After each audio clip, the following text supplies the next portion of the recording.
Programa Café com...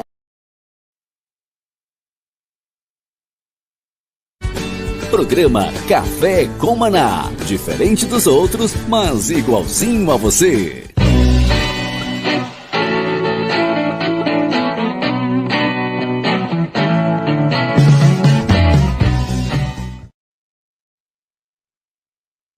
Prazer estar com você aqui ligado, sintonizado na Rádio Sara Brasil FM. Obrigado a você que nos segue, nos acompanha. Louvado seja o nome do Senhor. Muito obrigado por você estar sintonizado, nos acompanhando, nos seguindo. Louvado seja o nome do Senhor.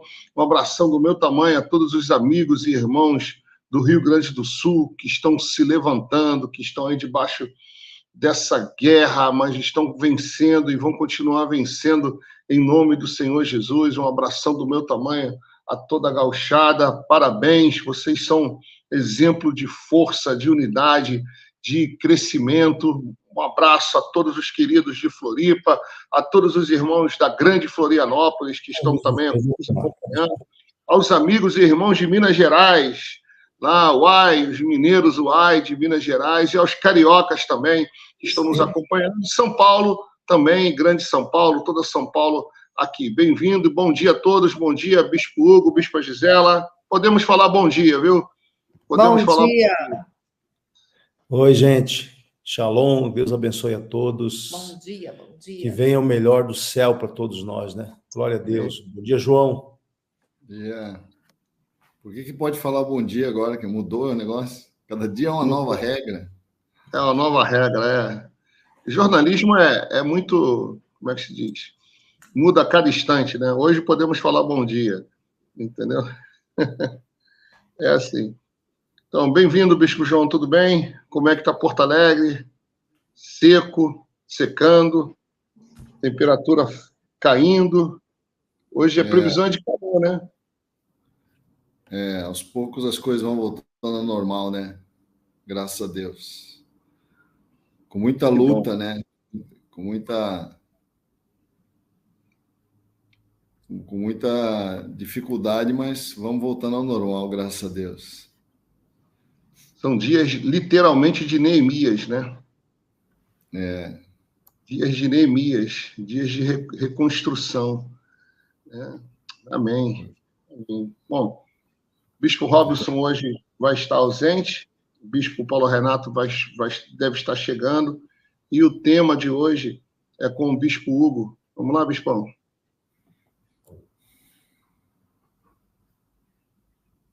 Eu estou tentando ver aqui.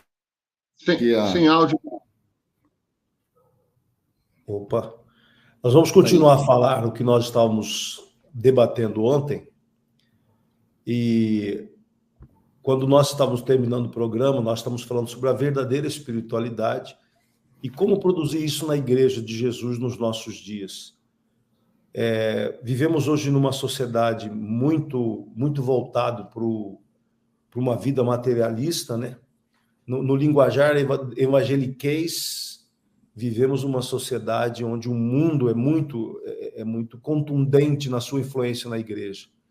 E isso, obviamente, faz com que as pessoas tenham uma vida muito mais voltada para as suas questões, para as suas necessidades naturais. Então, as próprias teologias que se voltam para atender essas demandas. Eu creio que a teologia que estimula as pessoas a terem bens, etc., né? Apesar de ser um direito, a prosperidade é um direito do Evangelho, mas quando isso é enfatizado, né, pela Igreja, no meu ponto de vista, desestimula a busca ao divino, à santidade, a uma vida de descobrir o que é santo, né, o que é especial. Então, hoje eu quero entrar nesse assunto. A Gisela também quer continuar falando sobre inteligência espiritual. Fala um pouco sobre isso, Gisela, para o pessoal poder entender. Bom dia, queridos. Então, a verdadeira espiritualidade de uma igreja, né? Esse é o tema, a verdadeira espiritualidade. O que coisa vem a ser a verdadeira espiritualidade, né? Eu digo sempre para o Hugo aqui, a gente conversa bastante sobre as questões de Deus, eternidade, existência, etc. E eu falo para ele que o ser humano é o único ser que consegue ser imoral, porque ele tem uma ética e vai contra ela, né? Então, a igreja ela tem ética própria, a ética que nós construímos através da palavra de Deus em Jesus Cristo. Então, eu entendo que, de acordo com aquele texto, que nós temos que ser ouvintes, mas não esquecidos, mas ouvintes praticantes da palavra de Deus, que é por aí que começa a verdadeira espiritualidade, ouvir e praticar. Ou seja, eu tenho uma ética, eu vou ter uma moral, eu vou ter uma prática dessa ética coerente, né? E lógico, nós não somos perfeitos. Aí para isso existe a graça de Deus sobre nós. Erramos, nos arrependemos, pedimos perdão, mudamos de atitude, de comportamento, e isso altera todo o ambiente. Então, a verdadeira espiritualidade é quando, de forma intencional, a gente ouve e pratica os valores da palavra de Deus. E o nosso desafio hoje aqui é debater como que a gente constrói isso, hein, João, na igreja. Quais são os passos que você entende que um pastor, um líder, uma equipe, né, que controla uma igreja, que governa uma igreja, como é que vai produzir isso na membresia? É o desafio da educação, né, da formação cristã, né, que toda igreja tem, que é muito difícil. Ainda que uma igreja invista, né, por mais que uma igreja invista em formar as pessoas, vai sempre haver o aspecto da escolha. Sempre os membros nem sempre vão atender, né, a expectativa, vamos dizer assim, né, de espiritualidade que a liderança passa, mas é importante que pelo menos a liderança tenha isso, né? Pelo menos a liderança da igreja reflita esse projeto, né, de espiritualidade. E nós temos na Sara Nossa Terra uma estratégia, vamos dizer assim, de formação, né, que são as células, os discipulados, a formação de uma liderança que invista dessa forma, né, na formação dos seus membros, né. É um grande desafio, porque as pessoas hoje resistem muito a uma formação bíblica. Hoje em dia as pessoas não leem mais, né? Nós somos pessoas muito voltadas para a visualização das coisas. Não somos mais pessoas de leitura.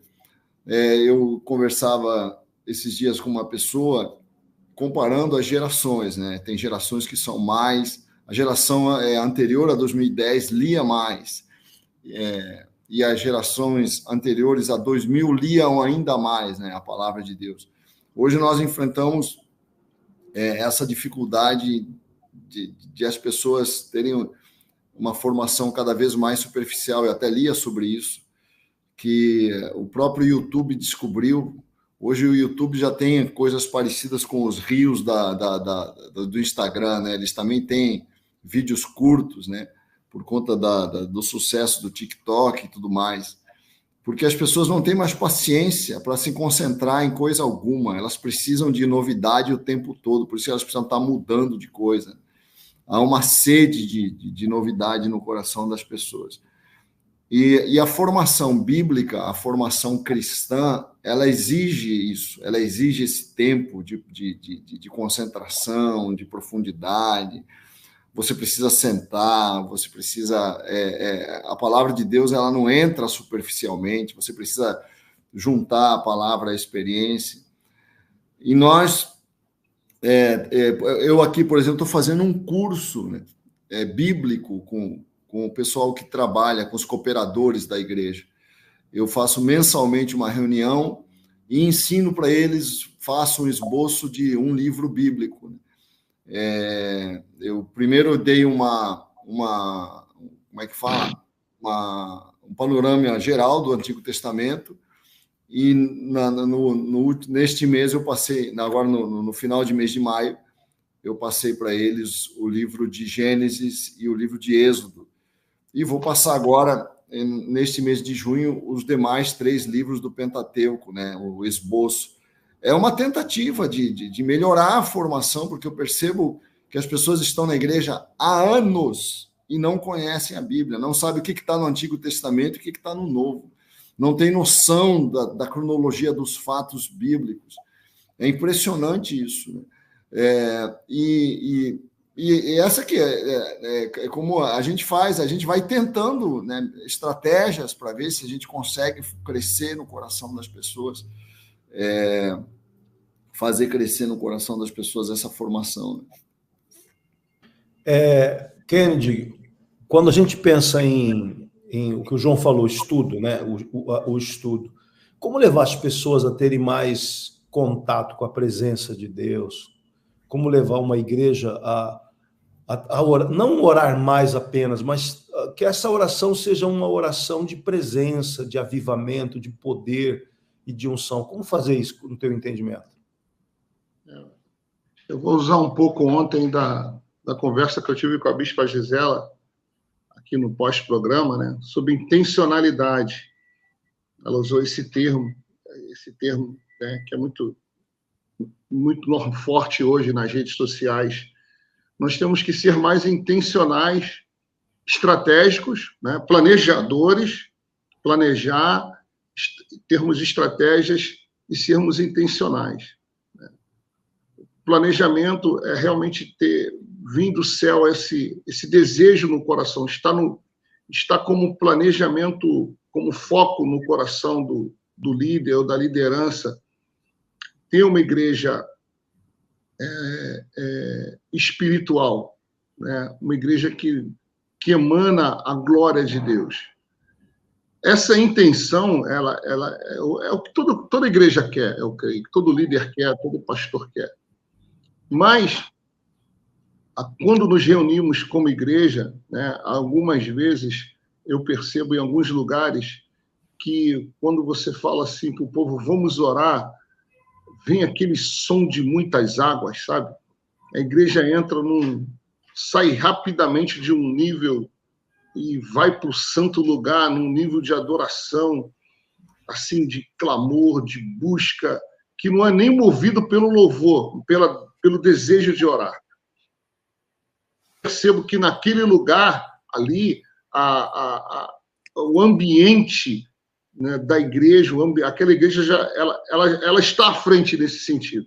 Em outros lugares, a mesma palavra gera uma luta, gera um peso, parece que é uma dificuldade das pessoas aumentarem um pouco o volume da voz e começarem a clamar e a buscar, e aí o louvor entra para tentar ajudar, daqui a pouco o louvor fica mais alto que a oração, e a coisa não flui, não anda, fica pesada. Aí eu começo a perceber essa diferença. Tem igrejas que conseguem passar do natural para o sobrenatural com muita facilidade. Isso é intenção, houve uma intencionalidade, houve um trabalho. Esse trabalho é demorado, não é rápido, né? Mas tem a ver muito com discipulado, com ensino, né? Com uma só linguagem, e esse desejo ser intenso em todos os níveis de liderança da igreja. Porque a igreja tem que, às vezes, trabalhar em tantas frentes, ter tantas direções, que ela fica forte numa área e enfraquece na outra. Né? Ela vai bem num segmento, em outro segmento ela perde. Mas no segmento, nesse nível aí que eu estou falando, eu acho que é a melhor parte da igreja. É quando a igreja está orando, é quando a igreja se levanta num nível de oração, de intercessão, de busca, de clamor, que, se não é avivamento, chega muito perto de um nível de avivamento. Né? E essa é a parte que no culto mais marca. Né? Que eu mais percebo que marca mais do que, às vezes, a palavra, do que o louvor, é esse momento em que a pessoa consegue colocar para fora a paixão, ou a dor, ou o que ela está sentindo diante de Deus. Como chegar a esse nível, como eu falei, parte dessa intenção, essa intenção estratégica. Olha, eu vou pensar a igreja e levar a minha igreja a esse nível de clamor, de intercessão. E aí vem através do ensino, vem através do discipulado, de se ter uma só linguagem, de pegar os principais líderes e falar, olha, nós vamos falar muito sobre isso, falem isto aqui, falem sobre clamor, sobre busca, sobre oração, sobre santidade. Tem que ser intencional, tem que ser programado, tem que ser estratégico para furar essa barreira, esse céu de bronze. Bom dia, Paulo Renato, Shalom. Bom dia, bispos, bom dia, pastor Bom Kennedy. dia, senti saudades suas ontem, anteontem, sei lá. Eu estou me recuperando aqui. Ontem eu fiquei um pouco afônico, aí não tinha nem o que eu fazer aqui, ia ficar só olhando para vocês e fazendo aquela cara assim de uau, tremendo. Uau. Paulo, já que você entrou agora, deixa eu emendar a galopeira aqui. O Bispo Rodovalho implantou o momento do altar na Sara Nossa Terra há algum tempo. Certo. E eu creio que isso foi um marco, né, para essa questão de busca, de intensidade, de manifestação da presença e da glória de Deus. Essa estratégia, você acredita que foi um marco no sentido de produzir mais espiritualidade na Sara Nossa Terra? O que você acha disso? Com certeza. Eu sou testemunha viva daquilo que isso aí trouxe de qualidade no ambiente espiritual do culto. Eu acredito que seja algo que não apenas nós, né, Sara, mas todos os ministérios deveriam, de uma forma assim intensa, praticar. Porque aquele momento, né, principalmente eu não sei se todo mundo faz isso, a gente costuma apagar a luz um pouco aqui, não todas, claro, né? Deixar uma coisa mais reduzida de iluminação, porque a pessoa se sente mais à vontade também, fica um ambiente mais aconchegante e introspectivo para a pessoa poder buscar. E aqueles minutos ali, eles, por mais que dentro de uma ordem de culto pareçam ser rápidos, eles são essenciais, né, para essa qualidade espiritual. Eu gostaria de destacar aqui a palavra fervor. Eu acredito que precisa haver fervor no meio da congregação. O que é o fervor, né? É aquilo que queima dentro. É algo borbulhando dentro de cada crente. Antes de eu vir para a igreja, hoje em dia, vamos organizar o pensamento aqui, hoje em dia eu vejo assim, muita busca por um Deus que dá, né? Um Deus, um pai doador, um pai que derrama as bênçãos, que faz milagres. E talvez por conta das altas demandas hoje em dia, financeiras, materiais, relacionais e até pessoais, às vezes o cristão meio que perdeu a essência. E isso não deveria ser alguma coisa assim, relativa apenas àqueles que lideram. Mas esse fervor tinha que estar em toda a congregação, em toda a igreja. É tremendo demais você ter tempos, assim, momentos da inspiração, do carisma, né, da presença do Espírito Santo, sentir queimar dentro, isso revigora, isso reanima.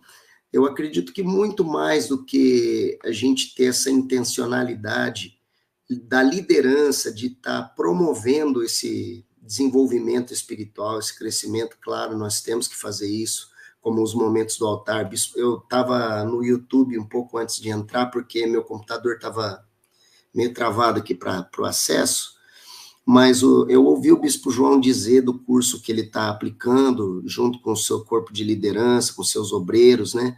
E é uma iniciativa maravilhosa e válida e necessária, por que não dizer, para dar uma aprofundada, né, na qualidade espiritual da vida de cada cristão, e assim buscar incendiar, gerar esse fervor no coração de toda a congregação.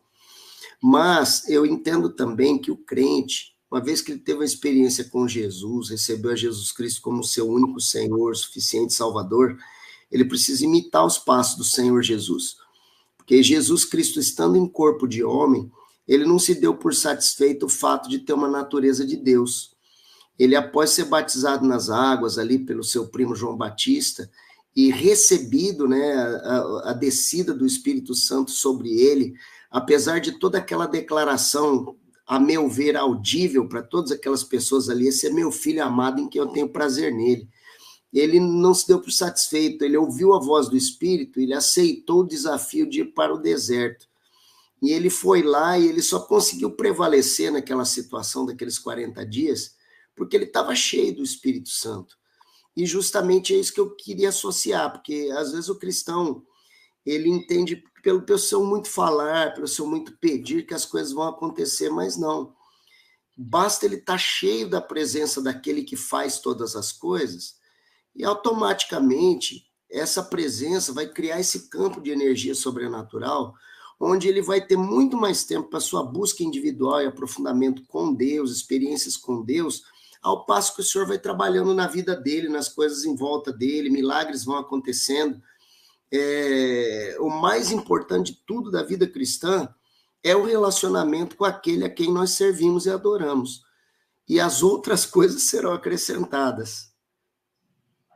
É por aí. A Gisela tem um testemunho de uma irmã nossa que está morando em Paris, chique, né? Mas é interessante que ela vai comentar aqui. Ela é aqui de Moema. Diga aí, Gisela. Então, conversando ontem com essa minha amiga que mora em Paris, e ela dizendo da extrema pobreza de espírito da igreja, né? Que o céu da França, muito difícil, que ela sentia muita resistência. E ela estava acostumada a receber tudo muito pronto, né? Uma oração, e ela falou assim, uma oração, um estudo, conteúdos, tudo muito assim, nossa, aí no Brasil, aí que ela foi dar conta do quanto que faz falta um altar, falando do altar, né? Concordando aqui com o Paulo Renato, com todos. E ela disse, nossa, aqui não tem altar.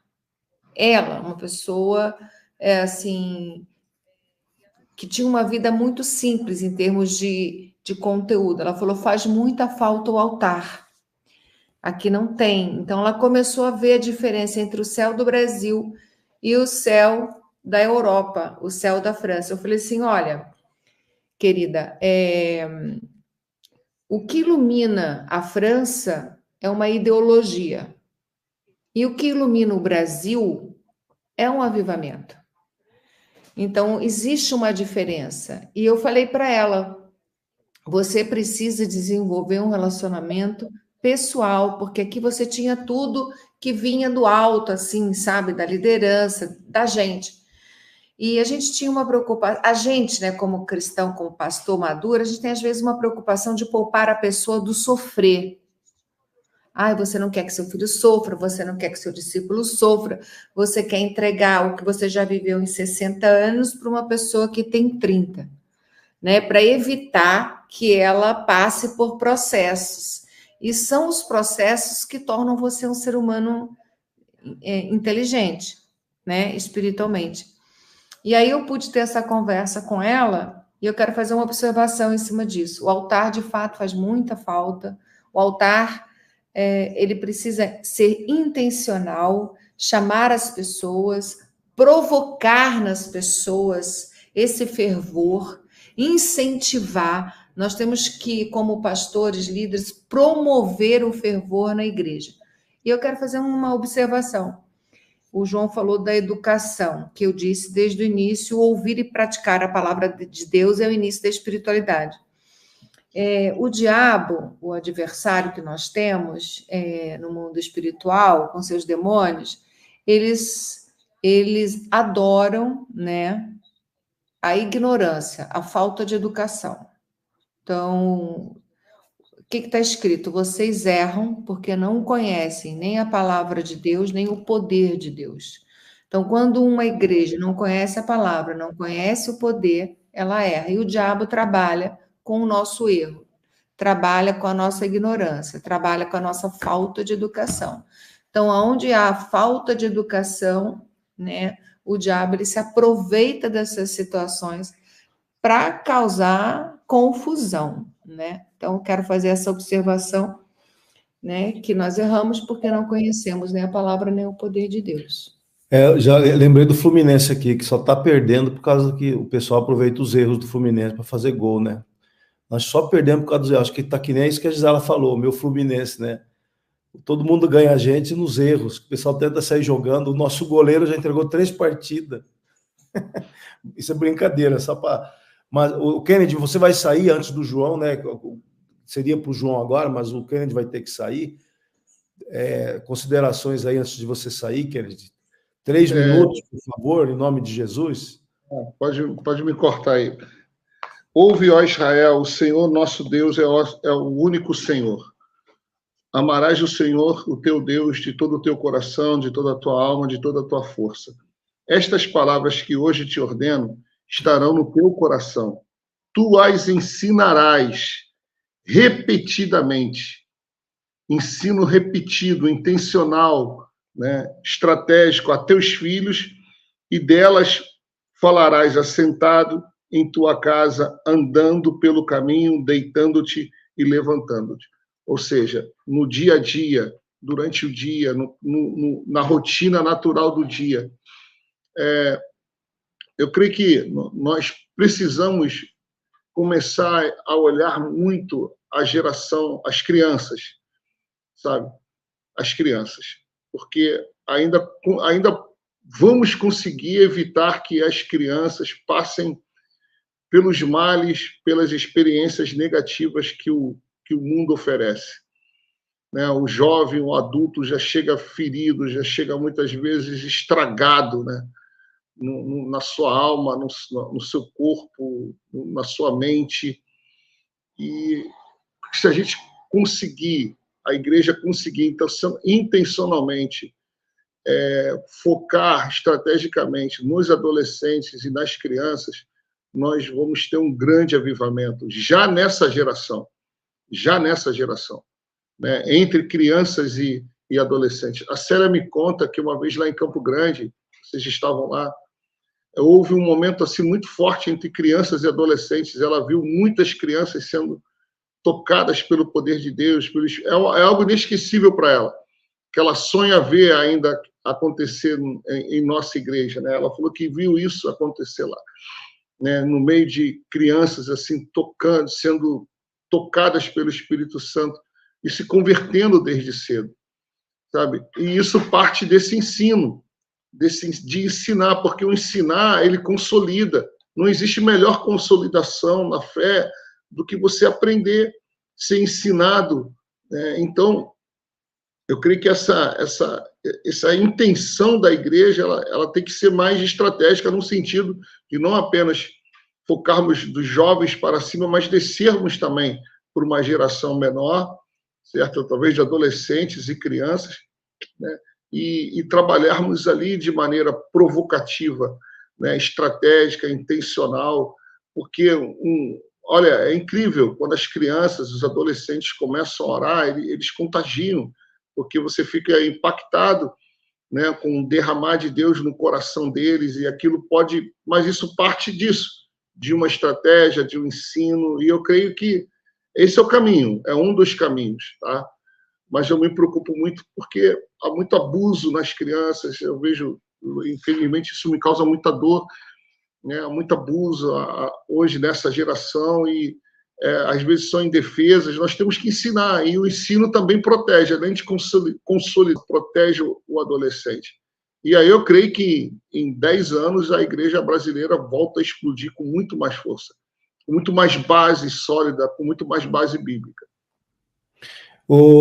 João, quando você está ouvindo tudo isso, eu pensei o quanto a teologia que vem por influência de toda uma cultura... Tchau, Kennedy. Deus abençoe. Deus abençoe, Kennedy. Por toda uma teologia influenciada, uma teologia liberal, e também a teologia da prosperidade, né? Tudo isso atrapalha a espiritualidade na igreja? O que você acha disso? Só entrando um pouco no que o Kennedy estava falando, sobre a gente educar as crianças. Esses dias peguei um processo, né, em que eu estava atuando, um processo criminal, um caso de estupro de vulnerável, né, que era de uma criança, né? E a criança denunciou o estupro depois que ela viu na escola, né, um ensino sobre o tema, né?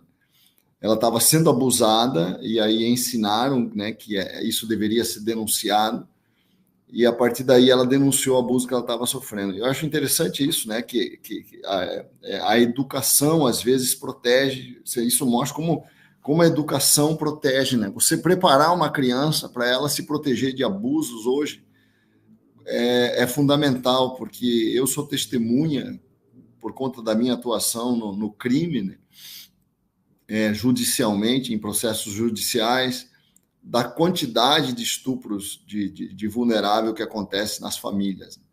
E da necessidade de proteger essas crianças em relação a isso.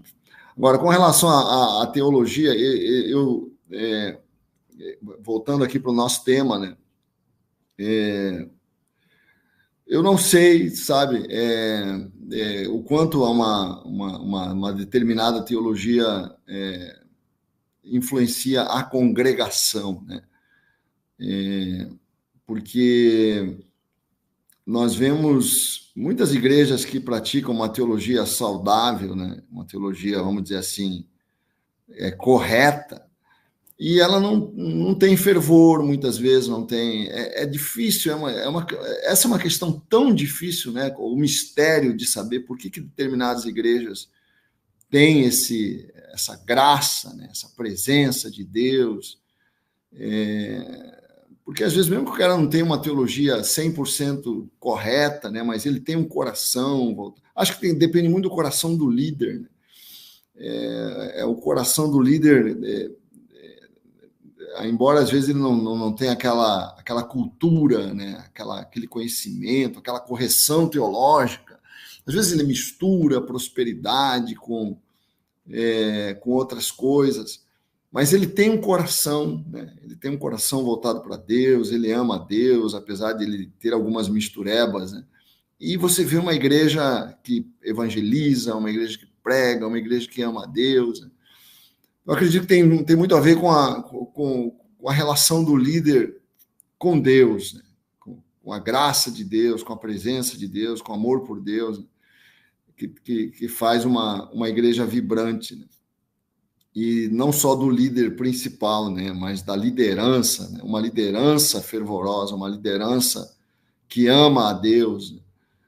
Eu creio que esse é o ponto central. É óbvio, né, que ajuda muito, né, você trazer uma teologia voltada para o céu, né? Uma teologia da eternidade, né? Uma teologia, um ensino, uma educação que volta as pessoas para buscar a Deus. Agora, o que eu queria que vocês falassem um pouco, né? Entrando um pouco aí, um questionamento que eu tenho. Qual seria uma rotina, né? Um roteiro que uma igreja deveria seguir para ter essas duas coisas, né? Uma boa formação bíblica e fervor espiritual, né? Porque muitas vezes nós temos muito fervor espiritual e pouca formação bíblica. E, por outro lado, às vezes nós temos muita formação bíblica e pouco fervor espiritual, né? É um pouco do que Jesus fala, né? Errais porque não conheceis as Escrituras, que é o conhecimento bíblico, e o poder de Deus, né? Que é o fervor espiritual, né? Qual seria uma rotina que a igreja deveria ter? Qual seria o roteiro que uma igreja deveria seguir na semana e no mês, né? Para gerar esse resultado, na opinião de vocês? O Paulo, isso que o João perguntou, acho que é muito importante nessa rotina. Agora, o meu ponto, eu acho um ponto importante de ressaltar, é que a igreja histórica, ela trouxe o evangelho até nós, né, vamos dizer assim, até o começo do século XX, quando estoura o grande avivamento pentecostal. E o Bispo Rodovalho acabou de lançar um livro chamado Avivamentos, e ele começa com a Rua Azusa, né, que foi lá no comecinho do século XX, lá em Los Angeles. O pentecostalismo tem sido, na verdade, o grande fator que tem promovido a pregação do evangelho, muito mais, no bom sentido da palavra, ativa e agressivamente, né? Então, o pentecostalismo, ele favorece essa ação do fervor, né, como vocês estão colocando, e da busca do poder de Deus. Porque a característica do pentecostalismo é valorizar a ação do Espírito Santo. Então, você vê hoje uma igreja histórica que conserva a ortodoxia bíblica, com a boa teologia, e o pentecostalismo que trouxe o fervor. É interessante se a gente juntasse, né, as duas forças, a sabedoria da igreja histórica, eu acho que não se pode desprezar. Eu acho que a igreja está perdendo muito em uma desprezar a outra, né? Aí, sim, em vez de juntar força, estão entrando no embate. A igreja histórica critica o pentecostalismo e o pentecostalismo critica a igreja histórica. E não chega a lugar nenhum, né? Eu creio que se fosse uma unidade, juntar essas duas forças, usar o poder do conhecimento bíblico, que a igreja histórica tem muito mais que o pentecostalismo, né, em tese, e o pentecostalismo para manifestar o poder. Para responder essa pergunta do João, como é que você responderia? Olha, eu fui um privilegiado na minha educação cristã, porque, já respondendo, tá? Eu fui um privilegiado, porque eu não provim de uma família convertida, né? Eu tive a minha experiência de conversão. Outro privilégio foi o fato que eu vivi na igreja tradicional de princípio, que inclusive não aceitava o batismo com o Espírito Santo, os dons espirituais. E essa mesma igreja viveu um processo de avivamento e adotou a busca pela parte pentecostal da coisa, avivando os dons, recebendo o batismo com o Espírito Santo. A minha mãe foi o primeiro membro da igreja a receber o batismo com o Espírito Santo, para vocês terem uma ideia.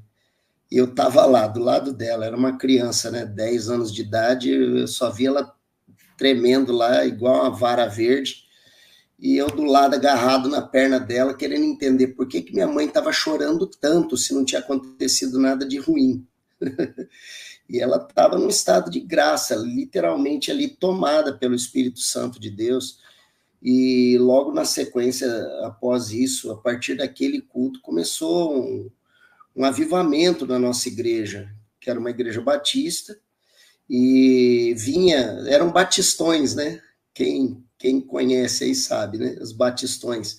Eles não criam no poder do Espírito Santo, no batismo com o Espírito Santo, nos dons, e passaram a crer, passaram a receber. E nessa busca, nesse mergulho, eu com 13 ou 14 anos de idade, eu não sou muito bom de data, assim, eu só guardo o fato, não guardo data. Eu fui batizado com o Espírito Santo, eu recebi o batismo com o Espírito Santo adolescente, criança ainda, né, em plena fase de puberdade. E eu não via a hora de ter as tais das vigílias nas florestas, né, que a gente fazia pelo menos uma por mês na nossa igreja. E quando isso chegava a falhar, dia que chovia, eu ia para casa chorando. Uma criança, 13, 14, 12 anos de idade, chorando porque não ia ter vigília no mato, porque não ia ter busca de poder. Ao mesmo tempo, eu convivi muito com as igrejas profundamente pentecostais, né? Onde havia muito carisma e pouca revelação da palavra, pouco ensino aprofundado da palavra. Então, a busca de poder desenfreada, né, sem a sã doutrina, acompanhando todas essas coisas, gerou coisas como usos e costumes, né, o puritanismo, naquele sentido que ser santo é usar determinado tipo de roupa, né, é falar de um determinado tipo de jeito, se a pessoa não tivesse espasmos sobrenaturais durante reuniões, ela estava em pecado, não era crente, né, precisava converter. Eu vivi esse período todo aí, convivi com igrejas profundamente pentecostais, e eu entendi o seguinte, talvez isso explique o fato, né, de que a gente se encontrou ministerialmente de uma forma definitiva numa comunidade, que no caso agora é a Sara. A gente começou na comunidade evangélica, e o movimento das comunidades, eu acredito que, de certa forma, não apenas a questão da restauração do tabernáculo de Davi, né, na questão do louvor, da adoração, mas também ela foi uma resposta para essa busca de fazer o casamento perfeito entre o aprofundamento doutrinário e o fervor de oração. Aí, nessa época, aí, todos nós que estamos aqui hoje, né, no programa, nos encontramos no meio desse caminho aí. Eu era um pouquinho mais novo que vocês, tipo Sou irmãozinho mais novo de vocês aí, vocês me ensinaram muito, inclusive, tanto o Hugo quanto a Gisela, João também participou muito dessa fase com a gente, né? Sempre aceitando o desafio de se deslocar até o interior do Paraná, fazer viagens longas, passar dias lá em casa. E a gente viveu todo esse momento juntos, né? Estava todo mundo em desenvolvimento, né? Hoje acredito que estamos assim um pouquinho melhores do que ontem, mas ainda crescendo, mas assim, a gente viveu tudo isso. E o que me impressionou no movimento da comunidade, né, no caso, nosso nicho aqui, nossa família espiritual, ministerial, vamos dizer melhor assim, porque a família espiritual é o corpo de Cristo como um todo, foi justamente esse fato de associar o aprofundamento bíblico, doutrinário, de restaurar coisas como a cura da alma, a libertação, a quebra das maldições, e ao mesmo tempo a adoração com fervor, com oração, com dons do Espírito Santo, com revelação. Tudo isso aí, para mim, foi fundamental, sabe? Eu estou me transportando para o meu eu mesmo, para a minha linha do tempo, a minha história. Quanto isso me fez bem e construiu o crente que eu sou hoje. Que tem, assim, aquela... Eu não tenho problema com período de oração. Se precisar orar 1h30, eu oro. Né? Se precisar orar 2 horas sequente, eu não tenho pressa para a oração acabar. E olha que eu não me considero uma pessoa de profunda busca de oração. Eu acho que eu ainda devo muito nesse sentido. Mas eu não tenho dificuldade com períodos de oração, quanto tempo isso vai durar. Eu percebo que algumas pessoas começam a orar e elas não conseguem se conectar com aquele clima e fica ali meio que sentada, só contemplando tudo que está acontecendo. Entendo que cada um também tem seu jeito, mas, de fato, não sei se eu estou conseguindo responder, eu me transportei demais para esse histórico todo agora, mas eu acredito que a gente precisa, de certa forma, não deixar perder essa essência do que somos. A nossa proposta realmente é uma busca profunda pela sã doutrina, pelo aprofundamento na palavra e, ao mesmo tempo, sem perder a qualidade de oração. Nem para ficar ignorantes, no sentido da letra espiritual, como também exagerados no sentido da busca sobrenatural. Ali a gente pode encontrar um justo equilíbrio e formar uma geração sadia, espiritualmente falando. Pode entrar. Então, perfeito, viu? Eu também me considero uma pessoa privilegiada, porque quando eu converti a Deus numa comunidade no Rio de Janeiro que era avivada. Então, para mim, a experiência com Deus, ela já foi avivada. Então, eu não tive uma experiência de uma igreja tradicional, né? E depois uma igreja avivada. Não, eu converti no avivamento, uma igreja já pentecostal, digamos assim. Então, isso realmente foi um privilégio. E eu, aqui acrescentando... Não era uma igreja pentecostal, mas com muita influência... Presbiteriana. Presbiteriana, né? Havia muita valorização da leitura bíblica. Exatamente. Você sabe, João, que sempre a gente conversa sobre isso, né? Que a nossa origem, por ter sido calçada, embasada na palavra de Deus com o avivamento, que eu considero perfeita. Então, quando você pensa numa igreja com uma espiritualidade verdadeira, que nem eu falei no início do programa, você pensa nesse texto. Conhecer as Escrituras e o poder de Deus. Esse é o equilíbrio, né? E quando a gente converteu numa comunidade em que havia um valor absurdo, um amor que era passado para nós, a palavra de Deus. Então, a gente, com 6 meses, a gente já tinha lido o Watchman Nee, né? Era obrigação ler 5 capítulos da Bíblia por dia. Era uma obrigação. Exatamente. Se você não lia, você se sentia em pecado, né? Isso. Tanta pressão que havia, né? Então, isso era bom, né? Foi bom, né? Excelente, porque eu falei para o Hugo, a nossa qualidade cristã, ela começou num nível que não no sentido de arrogância, mas a gente começou num nível de qualidade espiritual que era alto, só que a gente não tinha noção disso, né? Então eu cresci... Um temor de Deus, havia um temor de Deus. Profundo temor de Deus. Um terror. Ontem eu estava lendo esse texto. Temor e tremor, né? Temor e tremor.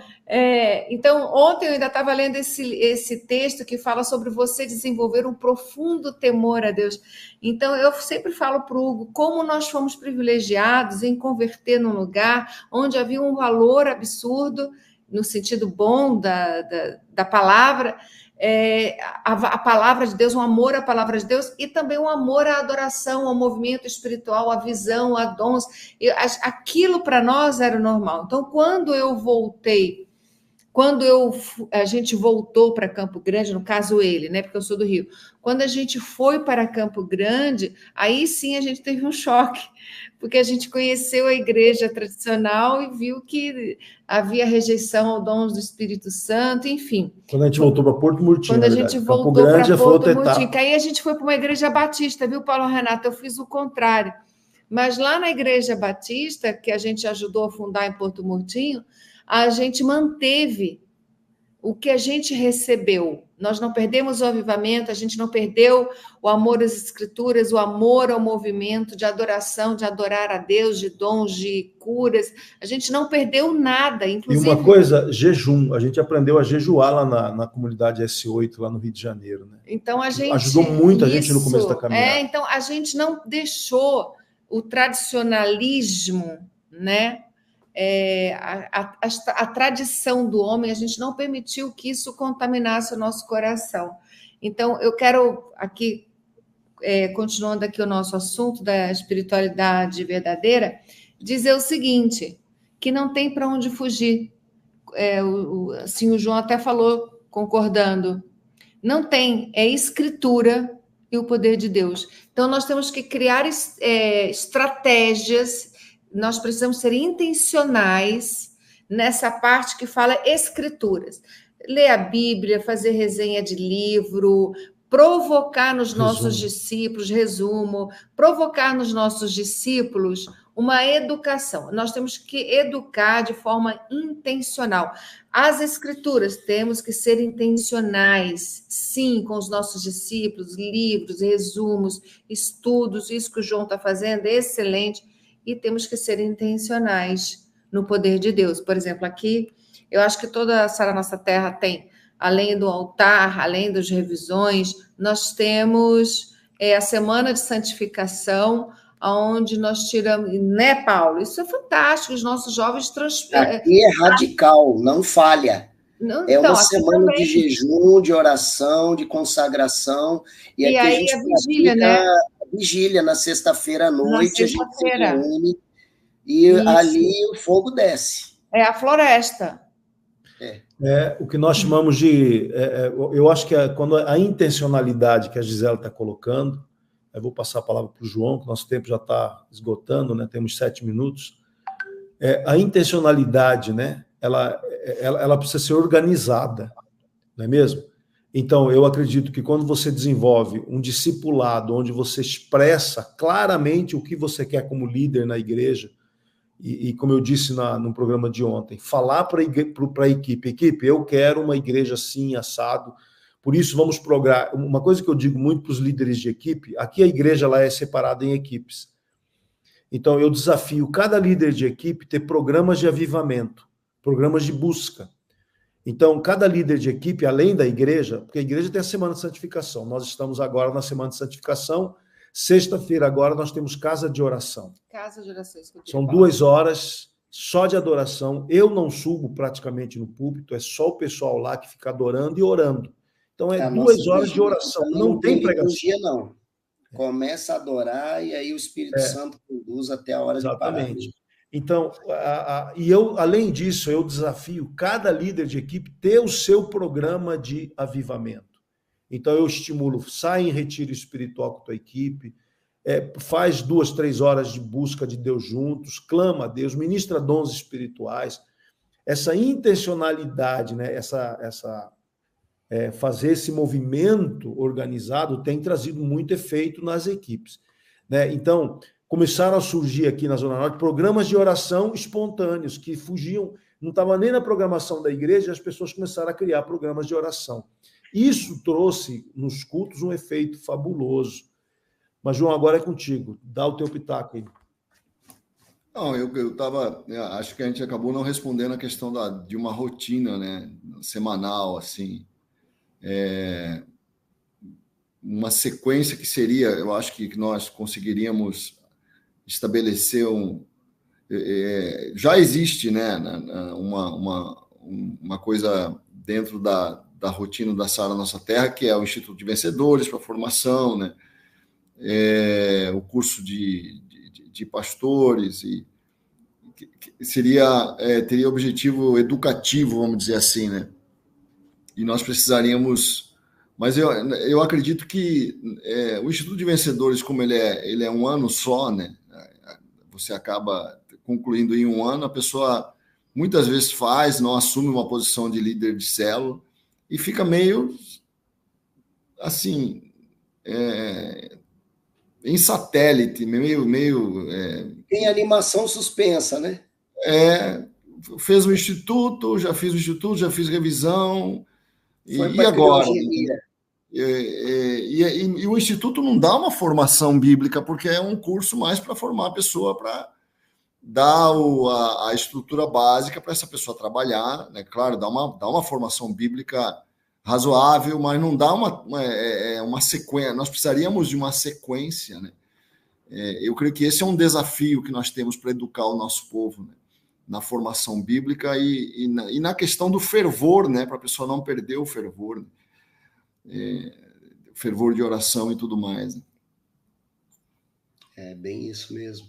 Eu estava pensando aqui sobre questão o cristão e as suas disciplinas espirituais: jejum, oração, leitura da palavra e congregação, no mínimo, né? Esses 4 itens. O cristão ele não pode, para que haja fervor, precisa haver essa intencionalidade, né? Voltando a esse assunto, eu acredito que nós vamos ter cultos muito mais inspirados, muito mais fervorosos, à medida que cada cristão entende que ele é um agente direto na produção desse culto, e não o pessoal que está no altar apenas. Claro que o pessoal que sobe no altar, e aí fica, né? Quem está aqui nos ouvindo e faz parte da atividade de altar, pelo amor de Deus, meu irmão, sobe consagrado, né? Se prepara para ir para o culto, cara, não vai para lá para cumprir escala, pelo amor de Deus, precisa músico. Pelo amor de Deus, meu irmão, o seu dom é maravilhoso, mas o seu dom é o que menos importa lá em cima naquela hora. O que importa é o seu espírito, aquilo que você está ali para dar mesmo, para conectar com o Senhor e carregar a congregação junto. O povo lá embaixo, eles vão... Eu não duvido que o povo vá com essa intenção, mas ele realmente precisa de um start, né? E a equipe precisa estar consagrada. Agora, toda a igreja... Nós vamos ter cultos muito mais inspirados, com muito mais mover de Deus, inclusive, consequentemente, com muito mais milagres, à medida que todo o corpo, não apenas a liderança, mas todo o corpo, não apenas aquela irmãzinha de oração antiga da igreja, que todo mundo tem respeito pelo temor de Deus, pelo fervor dela, mas que todos tenham um espírito aberto ali para ter, de fato, um encontro, um abraço com o Espírito Santo apertado naquele dia, naquela noite. Não existe culto sem importância. Todo culto é uma conexão com Deus, ainda que ele seja temático. E eu acredito que são ambientes propícios para que a igreja desenvolva esse fervor. Quero ler o versículo aqui, eu já falei sobre ele, pensar. Na semana passada, né, 1 Coríntios 3:1, Paulo fala: eu, porém, irmãos, não vos pude falar como a espirituais, e sim como a carnais, como crianças em Cristo. Vamos crescer, adolescer, juvenilizar e depois ficar adultos espirituais, crescer espiritualmente. Esse conjunto de disciplinas espirituais: Bíblia, oração, jejum, congregação, tudo intencional e com propósito. O Bispo Rodovalho falou ontem, né, sobre ambiente e expectativa, né, que acho que uma coisa que nós temos que criar nos cultos, né? Foi forte, a gente conectou aqui. Acabou o tempo. Se eu só colocar aqui o pessoal que participou aqui no YouTube, a Márcia Bispo, o Omar Nassi, da ZN, Barbearia Dom Rafael, a turma da Barbearia, Paulo Renato, a Sinara, que é de Porto Alegre, né? A Carla Gasparotto, a Ana Paula, Mary, a Elis Capelletti, o Jean Paulo, o Vitor Hugo, o Mar Nassi, Gisela está dizendo aqui, o Mar aqui na ZN, ontem no IV debatemos corpo, espírito e alma. Não, ontem o pessoal me falou assim aqui na igreja, ontem estava bom, hoje estava bom, hein? Deixa o Denis fechar a rádio. Gente, acabou o tempo. A Maria Aí José a gente faz mais 2 minutos aqui. Diz assim, me converti há 30 anos na Sara e é a única igreja que conheço, amo esse ministério, nossos líderes, tudo que temos vivido. Um grande abraço, pessoal da rádio aí, né? Pessoal da rádio aí, um abraço. Estamos no YouTube. Vamos continuar aqui no YouTube para encerrar o programa aqui no YouTube, mas o pessoal da rádio, um grande abraço, Deus abençoe. Um abraço, Denis. Programa Café com Maná. Diferente dos outros, mas igualzinho a você. Então ontem estava bom, né, João? Não, o pessoal falou assim, não, hoje estava bom, hein? É porque o pessoal gosta de debate, né? Gosta de ver. Gosta de ideias. É porque o debate, ele enriquece mesmo, né? Enriquece mesmo. Ideias diferentes, né? Ferve o sangue da gente. Eu continuo com o meu espírito pessoal, o João está sem. Eu estava vendo, às vezes eu vejo debates sobre a existência de Deus, tem debates muito interessantes no YouTube, gente muito culta. Né? Se Adão tinha umbigo, né? Sobre a existência de Deus, sobre a importância do cristianismo para a sociedade, gente que diz que não tem importância, gente que diz que tem, né? Eu já vi debates até entre... Bom, isso não dá para falar, né? Mas... Não, já fiquei assim. O que você vai falar? Eu já vi debates muito interessantes sobre todos os temas e realmente o debate, o cara levanta coisas que você não tinha pensado, entendeu? Tua ideia está prontinha, né? Fechadinha. Aí vem umas coisas que falam assim, vamos pensar, você percebe que você precisa refinar o teu pensamento, né? O Paulo Renato, ontem eu falei que o ser humano desintegra na morte.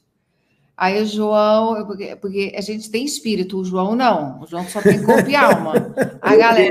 Eu perdi essa. Perdeu. Eu falei assim, João, o ser humano ele desintegra. Ele falou assim, nós somos íntegros, somos até morrer. Quando a gente morre, desintegra. Então o corpo volta para a terra, para o pó, o espírito volta para Deus que o deu, e aí a alma ou vai para o Peleléu ou vai para o céu, né? Então, aí a gente estava conversando, você perdeu ontem a discussão aqui que foi boa, Poxa, né? Vida. Perdeu. Eu vou trazer pipoca na próxima. Não, eu não sei se eu vou estar na próxima, né? Bom, a gente tem que fechar, né, o programa do YouTube. Eu acho que uma coisa que valeria muito a pena a gente discutir e debater, João, Paulo Renato e Gisela, sabe, esse casamento entre o poder do pentecostalismo, porque, sem dúvida, o pentecostalismo acirrou o evangelismo, né, em todo o mundo. Foi.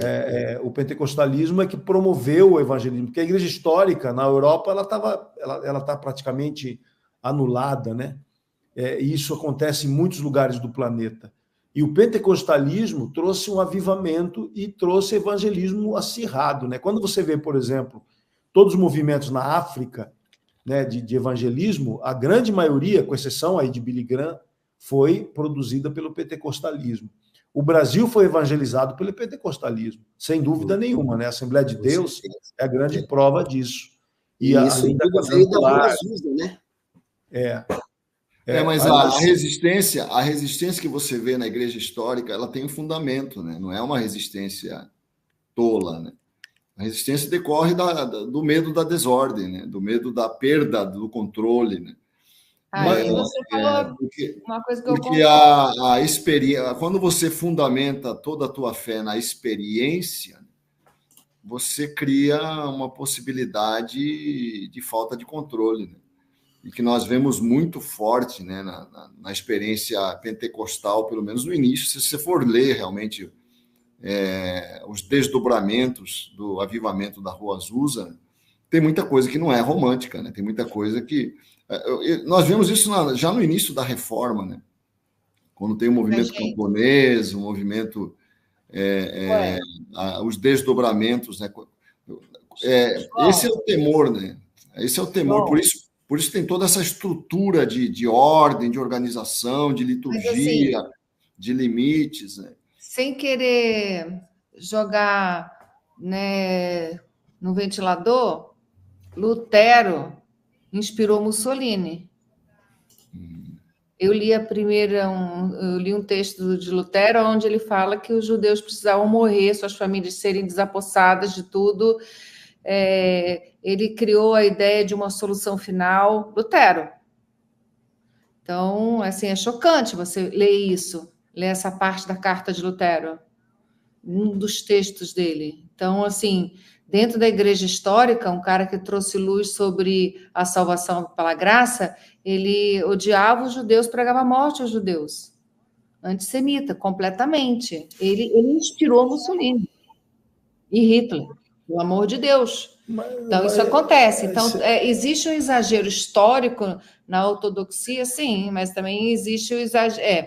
no pentecostalismo, sim, mas você vê uma pessoa totalmente como Lutero, né, aquela coisa, escritura, não sei o que, fez essa barbaridade. Não, eu discordo, assim, eu queria ver esse texto que você está falando, porque eu acho que há referências de Lutero, como é que a gente fala? Que podem ser considerados antissemitas, né? Menções que ele faz, mas dizer que Lutero inspirou Hitler, dizer que Lutero inspirou Mussolini, isso é um salto assim que você está dando. Eu vou trazer o livro para você amanhã. Não porque Mussolini não era assim tão antissemita como Hitler, né? Mussolini, eu vou ler para você amanhã no programa. Vou mandar para você. Pode mandar. Eu sei dessa história. Claro que Lutero, às vezes, primeiro ele fala que tinha que pregar para os judeus, depois que ele percebe a resistência que há no movimento judaico, ele fica um pouco mais radical. Mas você também não pode deixar de considerar... Não, você não pode. O que você está fazendo é o que a gente chama de anacronismo. É você julgar uma pessoa pelo conhecimento histórico que você tem no século XXI, sem desconsiderar que ele vivia no século XVI. É óbvio que uma pessoa no século... promove o ódio ao judeu. Assim, é a mesma coisa que você condenar o apóstolo Paulo porque ele não condenou a escravidão, né? Claro, o apóstolo Paulo ele vivia numa época em que a forma econômica era escravagista. Então, mas ele mandava tratar os escravos como irmãos. Não mandar matar. Mas ele não condenou a escravidão Mas ele não condenou a escravidão como ordem. Sim, mas não condenou a morte. Nem Jesus condenou. Entendeu? Não, sim, porque você não muda. Nós temos que entender o seguinte: nós temos que examinar os fatos históricos de acordo com a perspectiva histórica do momento que a pessoa viveu. É claro que eu, com 5 séculos de vantagem... É óbvio que você, Gisela, você com 5 séculos de vantagem, é óbvio que você vai ter mais conhecimento, mais sobre direitos humanos do que Lutero, que viveu em 1517. Entendeu? É óbvio que ele pensava, ele era um homem do tempo dele. Você não pode condenar Lutero com a tua ótica do século XXI. Mas ele lia a Bíblia, né, meu filho? Lia a Bíblia. Isso aqui, o que eu percebo, né, João? Eu concordo com você, porque Lutero foi o cara, né? Lutero foi o cara. Agora, porque ele acertou, não pode falar o erro dele. Ele foi o cara que entendeu, enfrentou e trouxe a reforma para a gente. E depois trouxe ódio aos judeus. Mas... eu acho que... Aí o bem que você fez, o mal que você fez, não vai... Do mal, nada de bom pode vir. Gisela, você conhece alguém que condenou a escravidão? Que vivia na escravidão? Hoje a escravidão todo mundo condena. Mas, João, você está colocando a escravidão no mesmo lugar que o ódio aos judeus. Não é. Isso não é legal. Então, quando você tem um sistema econômico que existe escravidão e ele aos poucos foi sendo abolido, esse sistema, e hoje ainda existe a escravidão, né? Quando você paga pouco ao trabalhador, é uma forma de escravidão. Então, não é isso que eu estou falando, eu não estou comparando, eu estou dizendo que quando você vive num ambiente histórico, você recebe a influência desse ambiente histórico. Você fica defendendo concílio de 1000 e não sei quantos. Eu estou te mostrando que esses caras que faziam parte... Exatamente, porque naquele ambiente... Quando você vive num ambiente histórico, uma pessoa dos anos 50 não pensa como nós. Uma pessoa dos anos 20 não pensa como nós. Deixa eu te dar um exemplo. Até os anos 30, a ideia de eugenia era uma ideia fortíssima. As pessoas defendiam abertamente que você tinha que evitar certas relações, porque iam contaminar, entendeu? Pessoas cultas, pessoas que nós respeitamos, como Einstein, por exemplo. Einstein veio aqui, chamou todo mundo de macaco, né? Então, aí você vai dizer, sim, nossa, é muito fácil eu julgar Einstein, que viveu nos anos 50, e dizer assim, que cara ignorante, que cara racista. Não, entendeu? uma coisa esse era o ambiente que ele vivia. Você sofre as influências do teu ambiente. Entendeu? Gente, uma coisa é você ser ignorante, a outra coisa é você ler a Bíblia e você ir contra os judeus defendendo a morte, a desapropriação, como se eles precisassem sumir do planeta, a extinção dos judeus. Uma coisa é você... Certo. Não estou dizendo que está certo, é que determinados tem que falar que está errado. Determinados preconceitos foram... Mas você não pode culpar o cara, porque ele vivia debaixo não é culpar, João, responsabilizar. A pessoa que lê a Bíblia, como ele responsável por que ele...